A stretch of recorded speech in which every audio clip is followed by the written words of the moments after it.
Introducing the Paramena Bliss Podcast, a show dedicated to unraveling the mysteries of achieving optimal health naturally as you transition into perimenopause and menopause.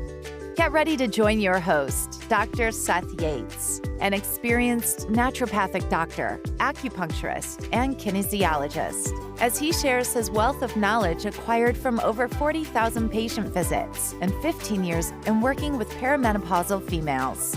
Welcome to the Paramena Bliss Podcast. Hey, this is Doc Yates. Welcome to the Paramena Bliss Podcast, brought to you by PerimentalBliss.com and ablehealth.us. And today I want to talk about the role of your lymphatic system and how it kind of relates to hormonal symptoms and hormonal balance. So let's kind of tie this together. During PMS or times of hormone imbalance, it's not uncommon with the change of your progesterone levels during that time to get fluid retention. So this is where you get water retention, feels like some bloating, feels like some puffiness around your fingers. But some of these symptoms that you will also get depend on the ability of the lymph system to drain properly. So if the lymph system is not draining properly, this fluid retention can add even more symptoms. For instance, more severe breast tenderness, because your breast has so much lymphatic tissue in it. If you're getting sore throats, swollen lymph nodes, pain in your armpits, sometimes for some people just a stiff neck, any of these symptoms suggest that you're getting during this particular time of the month. And start paying attention. A lot of times people are getting these symptoms and they're not even making the correlation that it's linked with that time of the month, let alone, of course, your lymphatic system. So obviously the treatment is going to be addressing the lymph and addressing hormone balance. But because we've talked about hormone balance in so many previous podcasts, obviously because this is the Paramena Bliss Podcast, today I want to focus more predominantly on the lymphatic system and things that you can do to improve the lymphatic flow, reduce lymphatic congestion so that you're not getting these other symptoms. And keep in mind that the lymphatic system, yes, you're getting these symptoms during PMS, but it's also a sign of congested lymphatic system. It has a lot of other effects on your body. It affects your immune system. It affects your recovery from exercise. You really want to make sure that you're having a very solid, strong lymphatic system. So let's talk about things that can positively affect lymphatic flow and your lymph. Okay, number one, the lymph has it's kind of like veins. There's little pumps, so that the more movement you're doing, the better your lymphatic flow. So the most obvious thing to do is just exercise a lot more. And this is definitely one of the benefits of cardio and exercise like that to make yourself sweat. This lymphatic movement and this muscle squeezing against your fascia and squeezing into the lymph really gets the lymph moving. Number two, this is especially where I live, where we're still kind of considered part of the low iodine area, Goiter belt area. You want to make sure you're getting enough iodine in your body. If you're too low in iodine, this affects all of your lymphatic tissue. It also affects your thyroid, affects your breast health.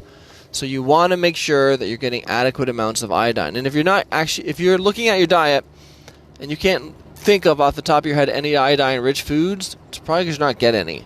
So either add some iodine in terms of your supplements. Ideally, you get it so it's kind of built into one of your mineral supplements. Add some for snacks. Get some seaweed chips. That's a great source of iodine and other trace minerals. There's also, like diluted down Lugol's solutions. These are all different forms, but you want to make sure that you're getting the iodine covered. Number three, herbal therapy. There's a lot of great herbs for improving lymphatic function.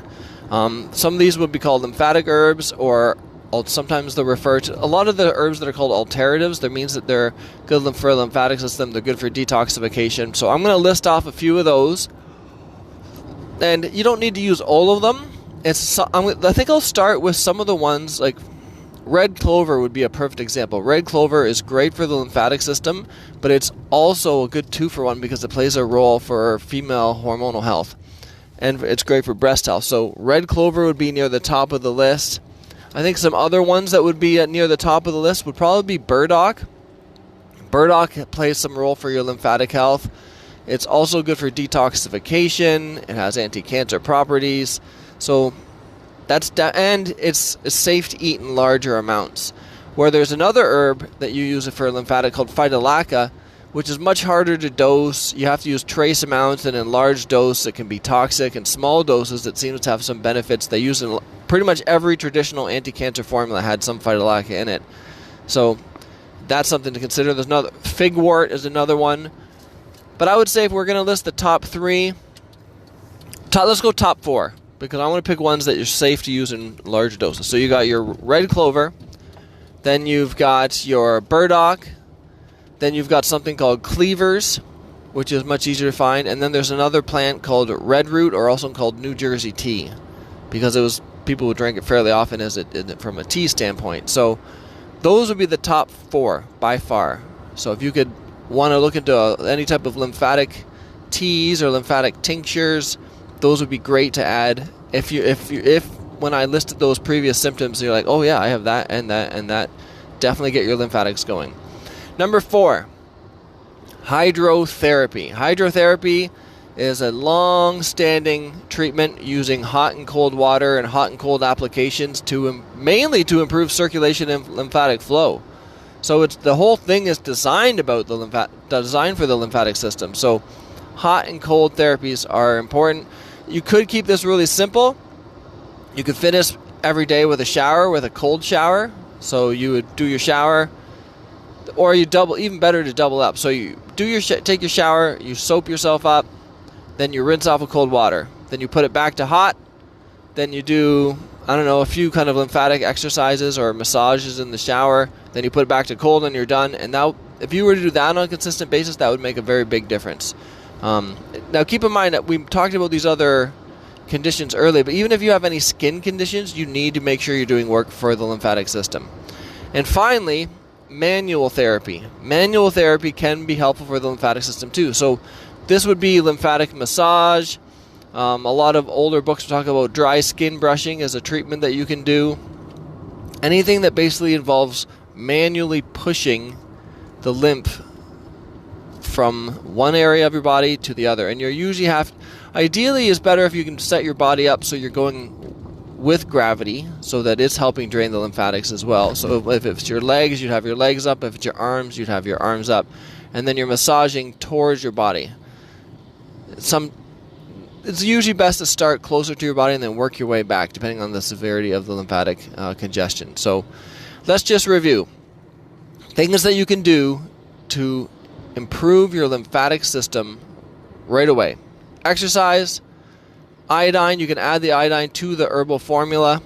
The top herbs would probably be cleavers, red root, burdock, and red clover. Hot and cold showers, and when you get a massage, ask them to do some lymphatic drainage, or on your own, before you get in the shower, you do some dry skin brushing. So those things, put them in your pocketbook, put them in your toolkit, and then if needed, and if you fit the criteria for that, start incorporating this. So I hope this was helpful. This is Doc Yates trying to find the button to turn everything off. Signing off. Bye.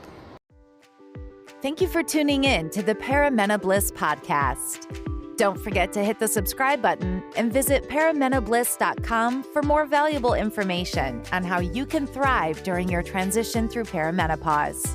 Join our community of like-minded women who are dedicated to achieving optimal health naturally, and stay up to date with the latest tips, tricks, and advice from Dr. Seth Yates. And we'll catch you on the next episode of the Paramena Bliss podcast.